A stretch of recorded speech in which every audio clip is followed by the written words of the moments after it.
Yo, what's up YouTube? This is Rambo, and today I'm coming to you with a Q&A video, my first one on my channel. I mostly do these on my stream, but I decided I want to do one on YouTube since some of you don't always have time to come by my stream and such when I stream. So let's get it started. So pretty much what I did yesterday, actually, I tweeted out a tweet saying if you want to ask me a question, just tweet me a question with the hashtag Rambo Q&A. So I got a bunch of questions here. I'm going to answer as many as I can in the amount of time this game goes. By the way, this is a scrim against TEC.Cw. So yeah, there you go. So pretty much the first question is from Ryan LOH_craze. He asked me, what did your team do differently from Dallas that made you play so much better? How did you prepare for it? Pretty much, we played really well at Dallas, actually. We lost to Freako in really close games. As you saw last weekend at the COD Championships, all our matches were pretty much back and forth, which was the same thing at Dallas. Just they ended up getting the edge on us for all 3 games that we played against them. And then we ended up pretty much beating ourselves against VVV. We played a really close game against them, and the maps that we lost, they beat us in both Search and Destroys, and the first map was Hardpoint that we had a crazy lead on, and we blew up. But in general, we prepared. We didn't really get to prepare much since Proofy had a cruise. But I definitely think that we have a lot of experience on our team, and what makes us play better is when there's more at stake. And obviously there was a lot at stake with this tournament, so we all showed up and played very well. This next question is from Prophecy Ben_NXS. How did you stay focused and not nervous with over 100,000 people watching you and so much money on the line? Pretty much, I've been competing for a little while now. I actually competed in bowling for my country, and I was a Ute for like 5 straight years. I went to a lot of international tournaments, so the pressure is actually something I enjoy. It actually doesn't faze me in any way, shape, or form. It actually makes me play better. It enters me in the zone of concentration that I can't get when let's say I practice and such. So there's a lot of different people out there, but I'm one of those who really enjoys the pressure and actually makes me a better player.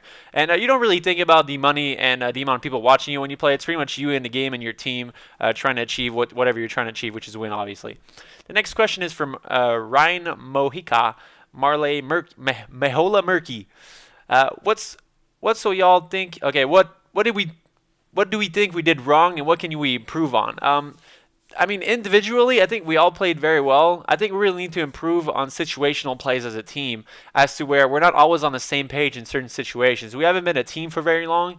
If you want to compare example, last year I was on Optic for a full year, and we had the same players on the same roster for a full year. So after a few months of playing together, things started to click, and then that's when you get to a level where the chemistry on your team is really unbelievably strong. So I think that's something that's going to really, once we're all on the same page and we all react to plays that we see a lot in the same way, we'll be a very, very strong team, and I think that's the thing that will improve on the most. The next question is from Brendan. His Twitter is Bren Leary. How did you get into pro gaming? So pretty much, I started playing video games when I was very young. My first online console was a PlayStation 2. I got into GB game battles pretty much instantly when I started playing online. I've always been someone who loves competing, and no matter what I do in life. So for me to enjoy my casual gaming at that time in a competitive way was really fun for me. Once I finished high school, actually, I had a lot more time on my hands, and I actually found out that you can make money playing video games. So at that point, that's when I started seeing what it was, getting into it a bit, not really like devoting all my time to it, but just doing it here and there. And it led up to me playing at COD 4 Nationals and then winning that. So pretty much I think that's when I started getting to as far as making gaming my career at that point. The next question is from Tamer at Tiza. How did you do in your first event, placing, team, age, dealing with the pressure, etc.? I pretty much answered the pressure stuff already, but my first event was Call of Duty 4 Nationals in Anaheim, which my team ended up winning. It was myself, Big Timer, Dodgers, and Sharp, 2 players on that team that are very successful players, and Big Timer obviously being in Optic and Sharp in Fear.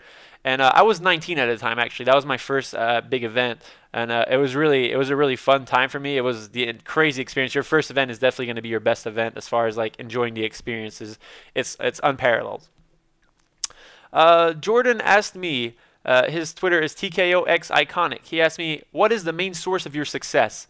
I think as far as my personal and team, I think I can really put them together. I think it's my ability to call decisions and make decisions for my team as far as like play calling. A lot of people feel that a lot of players on a team can make decisions and such, but at the end of the day, when a decision has to be made for a team, it's mostly one player that has to make the call. If 2 or 3 players on the team are trying to make different calls, and everyone obviously isn't on the same page on the play, and I think that's a big part of the success that I've brought to the teams I've been on throughout the years is my ability to make the correct call most of the times. Next question is from Connor, CMAC_95. Which events are yourself and Envy attending this year? It's pretty simple. We're going to attend all of them. I think that's the plan right now. We're going to attend UMG. The next 4 events I can tell you right now is going to be UMG St. Louis, UGC Niagara Falls, MLG Anaheim, and the event we got invited to in London, which is the Gfinity event. Those are the next 4 events we'll be attending. But I can guarantee you that if there's an event worth traveling to for us, we'll be heading there. Next question is Josh Pekeltis. Josh Pake is his Twitter. If you could change one play you made in the last game, what would it be and why? I think it would be at the point where I was getting score streaks. He's talking about the last search and destroy game against Frico when it came down to the wire.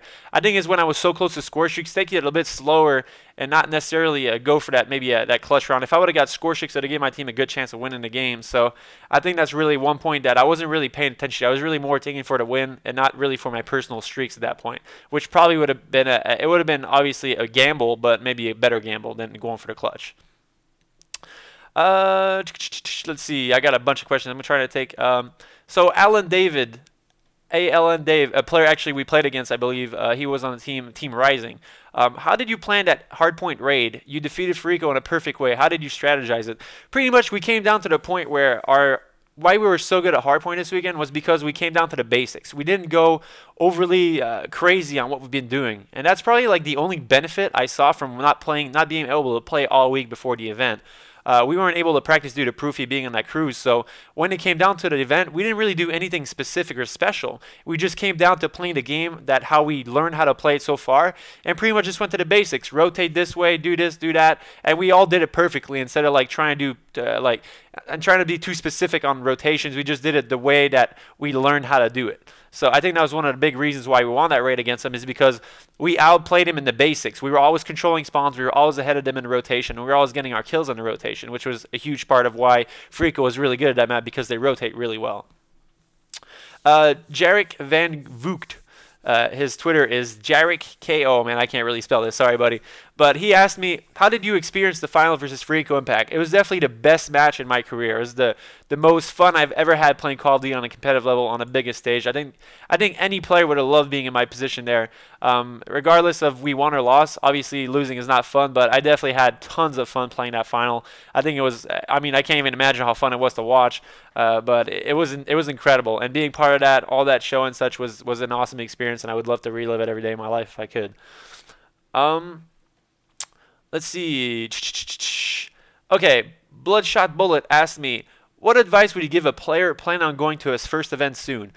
Your first event is going to be your most pleasant event as far as enjoying the thing. So my best advice to you is enjoy it. Don't go too overly crazy if you don't compete very well.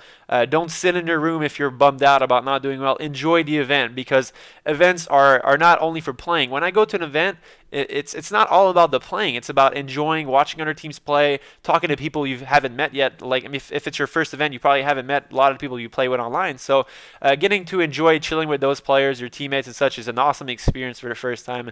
And I definitely recommend to all the players out there, if you haven't went to an event yet, especially MLG events and big events like the COD Championship and such, if you have the opportunity to go one of those, I definitely guarantee you that you will not regret going to an event like that, even if you don't play all that well or you don't place in the top whatever 8 that gets money.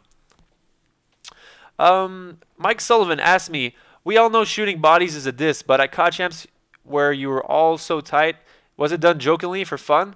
I mean, I don't know what Frico's really way of doing it, if it was more direct to shit talk, because we couldn't really shit talk together, so I guess it was their way of shit talking when they were shooting our body. I don't think it was any specific. I don't really take anything personal like that. It's part of the game, shooting bodies, teabagging bodies. I think it's all done in fun, to be honest. And let's finish it off with the last question was last question I'm gonna answer here is: did you ever expect to make it top 3 at COD Champs, let alone top 2? I never go into an event expecting anything. I think that really comes down to it is I enjoy the event more, and I get to play better when I don't expect the placing I get. What's the point of expecting a placing? It's only going to give you a downside, or it's not really going to give you an upside anything. So that was it for the Q&A, guys, today. I really hope you guys enjoy it. I'll be doing more of these soon, so if you have any questions, don't be shy at asking in the comments. Have a good day, guys. Peace.